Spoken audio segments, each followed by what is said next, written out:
नमस्कार दोस्तों, मैं हमेशा आप सभी लोगों के लिए शॉर्ट हैंड से रिलेटेड बहुत सारी अच्छी वीडियोस, अच्छे सेशंस लेके आता रहता हूं। तो आज का जो सेशन है उसी तरीके से बहुत ही अच्छा, बहुत ही इंपॉर्टेंट सेशन होने वाला है। तो भाई हमेशा आप सभी लोगों को मैं बताता रहता हूं, समझाता रहता हूं कि शॉर्ट हैंड से रिलेटेड कैसे क्या चीज़ें करनी है, कैसे उनके ऊपर वर्क करना है, कैसे आपको प्रैक्टिस करनी है, कैसे आप अपने वर्किंग प्रोसेस को मजबूत बनाना है। सब कुछ सही तरीके से आपको हमेशा बता रहा होता हूँ, समझा रहा होता हूँ। तो भाई इन सभी चीज़ों के लिए मैंने एक इन्फॉर्मेटिव वीडियो की प्लेलिस्ट बना दी है कि आप सभी लोगों को कोई भी वीडियो देखनी हो यूट्यूब के ऊपर शॉर्ट हैंड से रिलेटेड, तो आप अड्डा 24/7 वाईटी चैनल के ऊपर informative video of short hand अगर आप ये लिखते हैं तो आपको मेरी सारी प्लेलिस्ट आ जाएगी। उससे रिलेटेड आपके जितने भी आपको वीडियोस देखने होंगे शॉर्ट हैंड से कैसे तैयारी की जाती है, क्या क्या आता है, सब कुछ आपको वहाँ पे मिल जाएगा।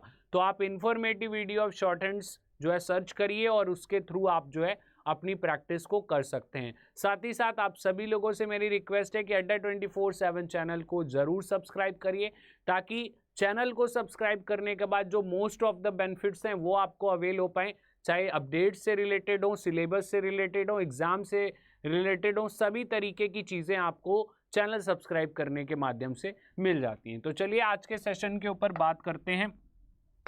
तो भाई आज का जो हमारा सेशन है उसमें हम ये बात करने वाले हैं कि भाई स्टेनो या शॉर्ट हैंड, मान लीजिए स्टेनो के भी नाम से जानते हैं, चाहे आप स्टेनो कहिए चाहे आप शॉर्ट हैंड कहिए, ये दोनों चीज़ें ये आपकी सेम होती हैं, चाहे स्टेनो कहिए चाहे शॉर्ट हैंड कहिए। अब इसमें होता क्या है, बहुत सारे बच्चे हम मेरे से सवाल ये पूछते रहते हैं, कमेंट करते रहते हैं कि सर एक बात बताइएगा कि हमारी स्पीड जो होनी चाहिए वो स्टेनो में कितनी होनी चाहिए। ठीक है, what is the speed of mind. ठीक है, कितनी स्पीड आप सभी लोगों की स्टेनो के अंदर होनी चाहिए। देखिए स्टेनो की स्पीड की अगर हम बात करें तो अलग अलग एग्जाम्स के अंदर अलग अलग स्पीड के ऊपर टेस्ट होता है, बट नॉर्मली मैं जिन एग्ज़ाम्स के बारे में ज़्यादा अच्छे से जानता हूँ जो कि फ्रीक्वेंट बेसिस पे होते हैं, वो एक आपका जो है एसएससी स्टेनोग्राफर का जो पेपर होता है, एसएससी स्टेनो का पेपर हर साल रिपीट होता है। इसमें 2 स्पीड होती है, 80 वर्ड पर मिनट की एक स्पीड होती है और एक 100 वर्ड पर मिनट की स्पीड होती है।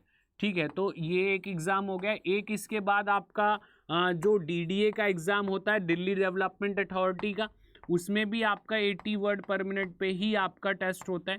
फिर आपका DSSB का जो पेपर होता है, DSSB का, इसमें भी आपका 80 वर्ड पर मिनट पे ही आपका टेस्ट होता है। इसके बाद DRDO का जो पेपर होता है, DRDO में भी आप सभी लोगों का 80 वर्ड पर मिनट पे टेस्ट होता है। ठीक है, अगर हम बात करें दिल्ली हाई कोर्ट की, ठीक है, दिल्ली हाई कोर्ट की अगर हम बात करते हैं तो दिल्ली हाई कोर्ट के अंदर जो आपका पेपर होता है वो आपका 110 स्पीड के ऊपर होता है, 100 वर्ड 10 वर्ड पर मिनट। ठीक है, तो मोस्ट ऑफ द एग्जाम जो आपको देखने को मिलेंगे 180 110 इस तरीके से मिलते हैं। ठीक है, कुछ एक एग्ज़ाम हैं जैसे आपका जो पार्लियामेंट्री एग्ज़ाम्स होते हैं वो आपके 140 के अराउंड भी होते हैं। ठीक है, 140 के आसपास, वहाँ पे 140 वर्ड पर मिनट के, वैसे वो क्राइटेरिया तो 160 वर्ड पर मिनट का रखते हैं, बट 140 वर्ड WPM पे ही वो टेस्ट लेते हैं, तो वहाँ पे 140 भी चाहिए होता है।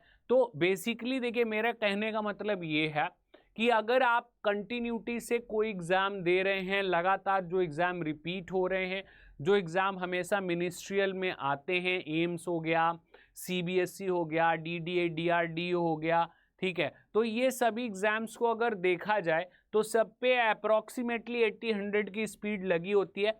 बट एक एग्ज़ाम ये जो है आपका दिल्ली हाई कोर्ट वाला, इसमें आपकी 110 होती है। तो मेरे हिसाब से जो बच्चे होते हैं जो कि स्टेनोग्राफी की स्पीड लिख रहे होते हैं, उनकी जो स्पीड होनी चाहिए एग्ज़ाम्स देने के लिए, वो मेरे अकॉर्डिंग आपका 120 वर्ड पर मिनट के आसपास की होनी चाहिए। 120 से थोड़ी सी प्लस भी हो जाएगी, कोई दिक्कत नहीं है, बट इससे कम की नहीं होनी चाहिए। अगर आपकी 120 के आसपास या उसके प्लस की स्पीड है तो आप स्टेनोग्राफी का कोई भी एग्ज़ाम दे सकते हो, आपको कोई भी प्रॉब्लम, कोई भी समस्या नहीं आने वाली, क्योंकि मोस्ट ऑफ द एग्ज़ाम जो होंगे वो इसी के आसपास होंगे। तो आप सभी लोगों को एक बात अपने माइंड में सेट करनी है कि अगर आपको एग्ज़ाम देना है और अगर आप स्टेनोग्राफी की तैयारी कर रहे हैं तो कोशिश करिए कि आपकी 120 के आसपास या 120 से प्लस भी आपकी स्पीड हो जाए तो भी, लेकिन 120 मिनिमम होनी ही चाहिए। क्योंकि होता क्या है, जब आप एग्ज़ाम देने जाते हो ना और आप सोचते हो कि यार 80 वर्ड पर मिनट का एग्ज़ाम है और घर पे हम 80 लिख ही रहे हैं, तो क्या हमें जो है एक्स्ट्रा एफर्ट मारने की कोई ज़रूरत नहीं है। 100 की हमारी स्पीड है और 100 हम लिख ही रहे हैं तो हमें एक्स्ट्रा एफर्ट मारने की कोई ज़रूरत नहीं है। But you are wrong. जब आप एग्ज़ाम देने जाते हो ना तो एग्ज़ाम का प्रेशर अलग होता है, एग्ज़ाम का माहौल अलग होता है, एग्ज़ाम की क्राइटेरियाज अलग होते हैं जो कि हमारे फ्रेंडली नहीं होते। वो हमारे जो है हमारे तरफ वर्क नहीं करते, हमारे अगेंस्ट वर्क करते हैं।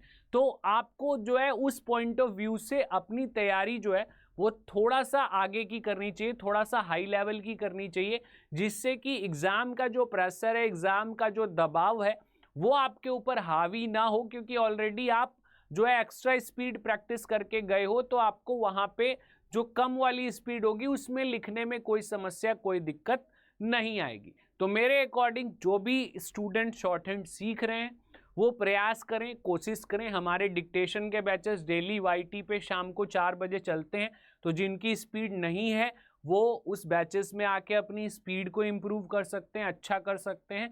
और आप सभी लोगों से यही मेरा कहना है कि भाई अपनी स्पीड को लगभग 120 के आसपास ले जाइए, प्लस भी ले जाते हैं और अच्छी बात है। बट नॉर्मली सभी एग्जाम्स को अगर आप फोकस करेंगे तो इतनी अगर आपकी स्पीड है तो आप मोस्ट ऑफ द एग्जाम्स को दे सकते हैं। तो भाई मेरा ये क्राइटेरिया था, ये कहने का मतलब था कि भाई कैसे आप जो है स्टेनोग्राफी के अंदर जो अपनी स्पीड है वो कहाँ तक पहुँचानी चाहिए, क्या करना चाहिए। जो करना चाहिए वो आपको क्लासेस के दौरान बताया जाता है। बाकी हमारे बैचेस आप सभी लोगों के लिए शॉर्ट हैंड में अवेलेबल होते हैं। हमारे पास SSC स्टेनोग्राफर का महापैक भी अवेलेबल है। इसमें आपको डिक्टेशन प्लस CBT प्लस आपका जो है जो बेसिक बैच है शॉर्ट हैंड का सारा कुछ है, और इंडिविजुअल स्टेनोग्राफी का बैच है। इसमें आप सभी लोगों को जो है स्टेनोग्राफी का बेसिक पार्ट भी मिल जाएगा, डिक्टेशन पार्ट भी मिल जाएगा। तो भाई सभी तरीके के बैचेस हमारे पास अवेलेबल हैं।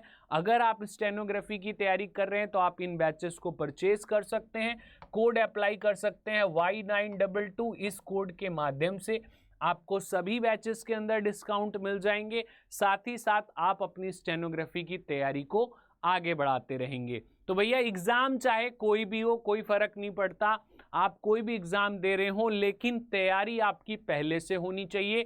अगर आपकी तैयारी पहले से है तभी आप एग्जाम में अच्छा कर पाएंगे। तो भाई आशा करता हूँ ये सेशन आप सभी लोगों को अच्छा लगा होगा। सेशन अच्छा लगा तो लाइक और शेयर जरूर करिएगा। साथ ही साथ अड्डा 24/7 चैनल जरूर सब्सक्राइब करिए, जिसके माध्यम से और भी बेहतरीन सेशंस और भी इम्पोर्टेंट बातें आप सभी लोगों के लिए जो हम बनाते हैं, जो हम पहुंचाते हैं, वो हमेशा मिलती रहे। तो चैनल जरूर सब्सक्राइब करिए। All the best for your future. Thank you. जय हिंद, जय भारत।